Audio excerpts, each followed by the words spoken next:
When the NFL draft ends, you basically have two options. If you're going to create content around football, you could talk about what class did you like? What class did you not like? What trades were too much, too little, all the different things. And that's easily accessible for you. But then you have the other option that I'm always very much interested in, which is looking ahead to the class of 2026. And people will make their way to early mock drafts, and you could go to NFL Draft Twitter, which is a very toxic place, but also a fun time in general, where people will say the wide receiver class is bad. They'll say the class overall sucks because a lot of these guys haven't played the most recent season, and if they did, they're still developing.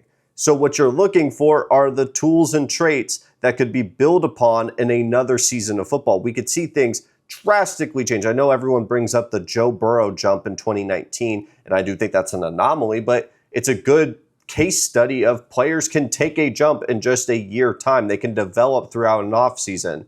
And it's really fun to go and plant your flag early. For example, a lot of my buddies were pounding the drum of Ashton Genty for years. And then they got to reap the rewards of damn near winning a Heisman at Boise State, which is crazy to say. I think a good analogy of it is when you find a band that no one knows or it's not mainstream, it's like your special little secret. And then when they finally break onto the scene because you know the music is good, you know that the mass audience would love it, that, yeah, sure, sometimes people can be bitter that their special little secret became mainstream, but there's also a sense of pride that you're one of the OGs. You're one of the first people that got to enjoy that music at its core before they're selling $300 per ticket for nosebleeds. And so with that in mind, I thought I would go and pick about 4 players that, maybe you know what their name is. I'm not picking the most obscure players in the world. To be honest, it's very difficult to get all 22 film in May right after the NFL draft has concluded. I'm sure over the summer that will grow and develop, and I'll be able to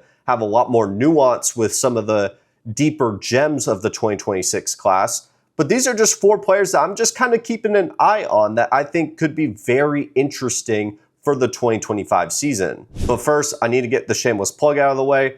30 seconds of your time. This is from Snap to Whistle Football. We will only talk about football around here. So if you like that type of content, I think you're going to like this channel. We talk about film breakdowns. We talk about draft content. We talk about college football. We talk about NFL. All things football will be at this channel. So if you want to give some sort of support, it's greatly appreciated. Whether it's a like, comment, subscribe, anything across the board is truly meaningful to me. But let's dive into these 4 players. Cassius Howell is super interesting to me. You see the Texas A&M pennant behind me. Obviously, I'm going with an Aggie to start things here. This is a 6'4", 250-pound edge rusher who was the 3rd guy behind Shamar Stewart and Nick Gordon, 2 guys that just got drafted in the NFL in the first 2 rounds. And what's interesting about Cassius is just how the coaches talk about him as we get to the 2025 season. A&M coaches have been very loud about what they think this upcoming season could be. They were loud about him throughout the season when he was not buried in the depth chart, but this was a guy that they put into pass rushing packages to be the guy that is just go mess things up because Shamar wasn't that refined. I mean, he was an athletic freak. He was really good in the run. Nick Gordon bulked up to a point where he wasn't as effective as a pass rusher as he was at Purdue, whereas Cassius Howell would come in, number 18, and just go mess things up. There was times where you could argue in spots during games, he was the most effective pass rusher when he was in the game. And then you got to see what happened in their bowl game against USC. Now, there's context there. I'm not just going to bump up a bowl game without any kind of context. USC was running a lot of backup players, same with Texas A&M. But you got to see when Cassius got the full-time opportunity at that position, he made the most of it. This dude has a lot of bend for a guy that is 6'4", 250 pounds damn near. And there's a lot of bend there. There's a lot of ankle mobility, and these are the little traits that I think could be very dominant in terms of a pass rusher, especially at the collegiate level. And you can win a lot of reps with bend, being able to get lower at your size, especially at the college level. But in terms of the NFL, you need a little bit of power to pair that so you can win in multiple ways. And he does have that. He has a nice bull rush. You could see in a couple reps that he's able to win off those reps. I think the biggest thing for him is he just needs game experience. He is a Bowling Green transfer, so he does have experience throughout. He is, I believe, a redshirt junior. He's been playing since 2021. But it's one thing to have experience at Bowling Green. It's another thing when you're a rotational pass rusher in the SEC, now transitioning to a full-time starter in a edge room that he's going to need to step up in. They did lose 2 NFL talents. Honestly, 3 when you count in Shamar Turner, their defensive tackle that was also on that defensive line. But what gives me a lot more hope in this context is Mike Elko is now taking more of the reins on the defense. Because when Jay Bateman was, I believe, either co-defensive coordinator or full-time defensive coordinator, I didn't feel good about the development of Cassius Howell. I do think it's better knowing that, A, he does have the experience from Bowling Green, but also with Mike Elko, he does have a definitive experience in being able to develop players like that and put them in the best position to win. My only concern is, A, he needs refinement in terms of a game plan when he's going up and pass rushing. There's a lot of times where he's either just trying to have the better first step than the guy in front of him so that the hands are not going to be able to engage and he just blows past them. He's not really good about being able to swipe the arms down when you do get them engaged. So the hand fighting definitely is something that needs to be refined. When I put in my notes, I think refinement is just the biggest thing to consistently win. But that USC game, as you can see from some of these clips, it's just a guy that's going to be a playmaker. And at his size, to be that quick when he was a rotational guy that could just add a little bit of juice, if he can consistently be like that throughout an entire game, I think this is a dude that has the NFL size, has the quickness. Maybe the first step needs to be a little bit better, but this is a dude, if he takes a couple steps in terms of the small things that make you an effective pass rusher day in and day out, this is a first-round pick waiting to happen. Jonah Coleman's interesting. Very, very interesting. If you don't know who this is, I'd be surprised because in a lot of top 10 rankings, Jonah Coleman is very much involved in probably the 5 to 6 range. He recently broke 1,000 yards, Arizona transfer, followed Jed Fish to Washington. He's got the 5'9", 227 frame, which is about the range of running back that has had a lot of success at the NFL level is these, lower center of gravity running backs that are not super stiff. He is a bowling ball. And in a way that isn't super stiff going horizontally. When I say a bowling ball, a lot of times people will equate it to Braylon Allen, Ollie Gordon, guys that can just go north-south, but if they have to have any kind of agility, it's not great. But because he's 5'9", he can have that lower center of gravity. And there's a lot of times where his decisiveness and being able to anticipate a hole being open and as well, being very good about a one cut, which I really appreciate. There's a lot of burst, and honestly, a guy like Jaden Ott was someone that I was wanting to put on this list, but I just kept thinking of the Jonah Coleman film that I was watching. I think this is a guy that, a lot of people are talking about what kind of running backs could rise after what happened with Ashton Genty. And I think with him in Washington having more development throughout the offense, they're expected to take a leap this year. I do have concerns on what their offensive and defensive line are as a team and what that could limit their ceiling week in and week out. But Jonah Coleman, I think, is going to be the heartbeat of the offense with a guy that is a playmaker in Damon Williams at quarterback.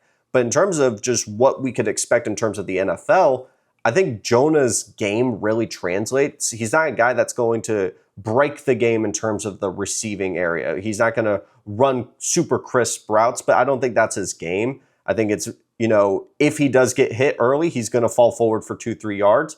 And if you give him a crease, he has the burst to go get the big time plays. He's not going to be like a Devon A-Chain where he's going to break off on a 4.2 speed, but he does have the burst that kind of pops on screen, unlike, Jaden Ott that really didn't to me. So I'm very high on Jonah Coleman. I know he's more, I wouldn't say mainstream, but if you do follow college football and you don't know Jonah Coleman's name, that's more on you. CJ Baxter, Cedric Baxter. Now, this is one that if you do follow recruiting, you know this name. And honestly, him and Ruben Owens are in the same vein in terms of my logic with this. I think Cedric Baxter, it all depends on how he recovers from that torn ACL.